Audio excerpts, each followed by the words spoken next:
La produzione di vongole veraci si concentra nel Polesine e nelle lagune del delta del Po, dove si è verificata un'importante moria di mitili. Quali aziende ora lamentano un mancato reddito per decine di milioni. Gli operatori sono in crisi a causa delle alte temperature degli ultimi mesi e della portata ridotta dei fiumi Adige e Po.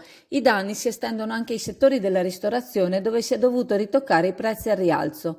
A causa delle alte temperature si stima che sia morto il 35% dei molluschi nell'area del Tizia, cioè a causa del proliferare di alghe che a loro volta provocano, una volta in via di decomposizione, la mancanza di ossigeno nelle acque. Ciò che è importante ora è che il comparto vada tutelato. Mancando il prodotto, il rischio è che si coinvolgano produttori esteri per i quali i controlli per la tracciabilità non sembrano essere seri come in Italia. Una crisi per la quale la CIA Veneto chiede aiuti concreti con lo stanziamento di fondi per implementare le infrastrutture idrauliche con opere di sbarramento.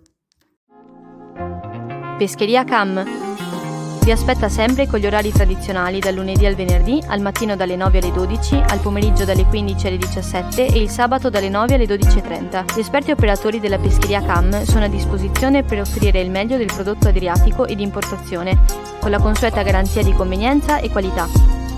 Pescheria Cam, con sede all'Isola Saloni di Chioggia, lavora su ordinazione e prenotazione al numero 041 55 33 591.